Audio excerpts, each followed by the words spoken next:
আসসালামু আলাইকুম। এখন শুনবেন সংবাদ শিরোনাম। এক সপ্তাহে গড়ালো মধ্যপ্রাচ্য যুদ্ধ পরিস্থিতি, চলছে ত্রিমুখী লড়াই। ইরানকে ফাঁসাতেই ইসরায়েলের বিরুদ্ধে ফলস ফ্ল্যাগ অপারেশনের অভিযোগ। জ্বালানির সংকট হবে এই আতঙ্কে দেশের পেট্রোল পাম্পগুলোয় ভিড়, লম্বা লাইনে দাঁড়িয়েও মিলছে না কাঙ্ক্ষিত তেল। আপাতত মজুদ পর্যাপ্ত বলছে সরকার। গুলশানে বিএনপির সংসদ সদস্যদের জন্য প্রশিক্ষণ আয়োজন। সংসদের কার্যপ্রণালীবিধি, বিল, বাজেট, স্থায়ী কমিটি ও মন্ত্রিসভার কাজ সম্পর্কে দেয়া হচ্ছে ধারণা।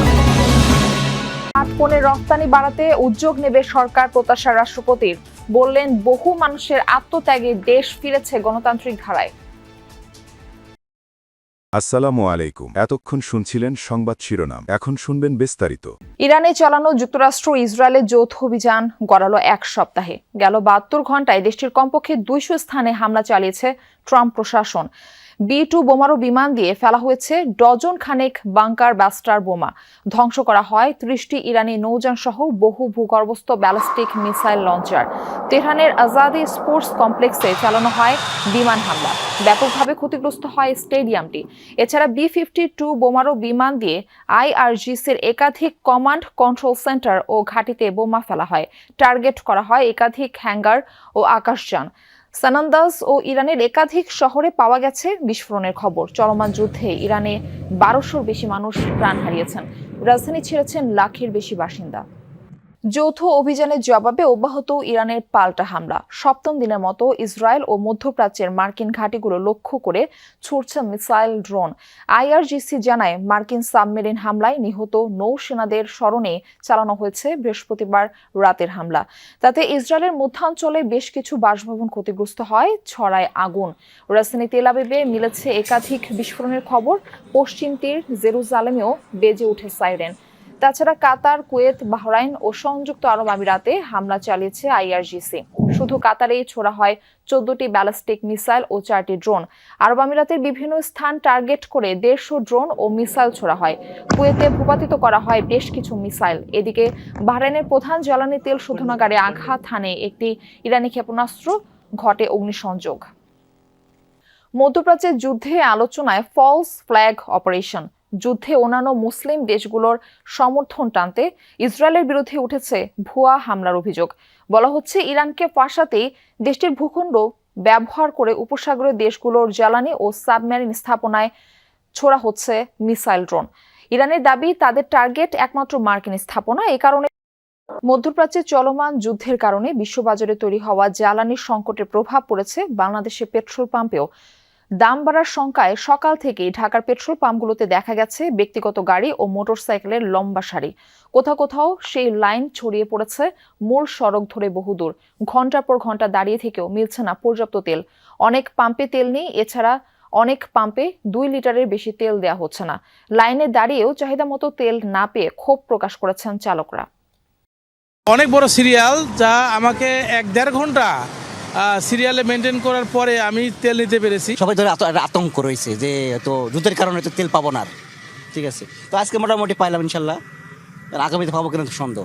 চাহিদা অনুযায়ী কিন্তু তারা যে জ্বালানি তেল সেটি কিন্তু পাচ্ছেন, এবং প্রত্যেকটি পাম্পে সকাল থেকে আমি কয়েকটি পাম্প করে দেখেছি যে প্রত্যেকটি পাম্পেই কিন্তু একদমই উপচে পড়া ভিড়।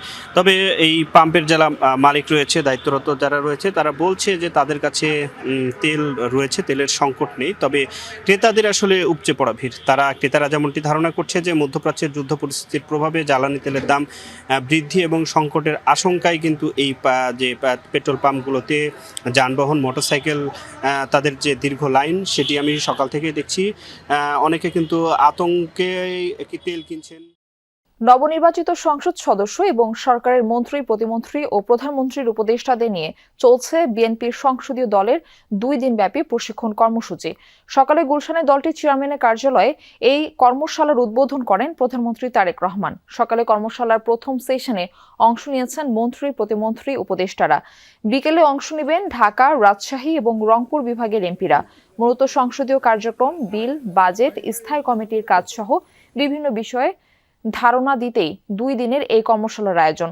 অভিজ্ঞ সাবেক আমলা, একাডেমিশিয়ান ও সাবেক সংসদ সদস্যদের মাধ্যমে এমপিদের দায়িত্ব মন্ত্রিসভার সদস্যদের সংসদীয় রেওয়াজ এবং মন্ত্রণালয় পরিচালনায় দক্ষ করে তুলতে কৌশলগত ভূমিকা কেমন হবে তা তুলে ধরা হবে কর্মশালায়। দ্বিতীয় দিন ঢাকা, সিলেট, কুমিল্লা ও চট্টগ্রাম অঞ্চলের সংসদ সদস্যরা উপস্থিত থাকবেন। 12 মার্চ বেলা 11টায় ত্রয়োদশ জাতীয় সংসদের প্রথম অধিবেশন। প্রথম অধিবেশন যেটি অর্থাৎ প্রথম সেশনে মন্ত্রী, প্রতিমন্ত্রী, প্রধানমন্ত্রী যারা উপদেষ্টা ছিলেন তাদের এই সেশনটি অনুষ্ঠিত হয়েছে এবং এটি শেষ হওয়ার পর প্রধানমন্ত্রী বের হয়ে গিয়েছেন এবং তারপরেই প্রতিমন্ত্রী, মন্ত্রীরা বের হয়ে গিয়েছেন এবং গণমাধ্যমের সঙ্গে বিএনপির স্থায়ী কমিটির যিনি সদস্য এবং স্বরাষ্ট্রমন্ত্রী সালাউদ্দিন আহমেদ তিনি কথা বলেছেন। তিনি এটিকে বলছেন যে এটি ঠিক কর্মশালা নয়, নিজেদের মধ্যে আড্ডার মতো করে অভিজ্ঞতা বিনিময়, অর্থাৎ এখানে বিএনপির যারা সংসদ সদস্য নির্বাচিত হয়েছেন 209 জন, এই 209 জনের মধ্যে সিনিয়র অনেক সদস্যই রয়েছেন যারা 7 বার পর্যন্ত সংসদ সদস্য নির্বাচিত হয়েছেন। তারাই তাদের যে অভিজ্ঞতা সংসদের বিগত সময়গুলোতে তারা যে সংসদে প্রতিনিধিত্ব করেছেন সেখানে সংসদীয় যে আচরণগুলো রয়েছে সেই আচরণগুলোই মূলত কি হতে পারে, যে নর্মসগুলো রয়েছে সেই নর্মসগুলো কি হতে পারে সেইগুলো নিয়েই মূলত অভিজ্ঞতা বিনিময় করেছেন এবং সেই অভিজ্ঞতা বিনিময়ের জন্য প্রধানমন্ত্রী তারেক রহমান তিনি নিজেই আগ্রহী ছিলেন, তিনি নিজে থেকেই পুরো সেশনে উপস্থিত ছিলেন এবং তারা বলছেন যে এই যে 12 তারিখে আগামী 12 তারিখে যে সংসদ বসতে যাচ্ছে সেই সংসদকে প্রাণবন্ত একটি সংসদে পরিণত করার জন্য এই উদ্যোগটি মূলত প্রধানমন্ত্রী নিজস্ব উদ্যোগে তার মাথা থেকেই এসেছে এবং সেই অনুযায়ী তারা কাজ শুরু করেছেন। বিকালে 3টি বিভাগ।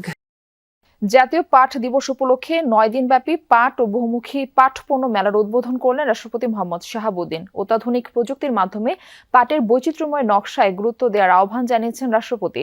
সকালে রাজধানীর ওসমানী স্মৃতি মিলনায়তনে ছিল এই আয়োজন।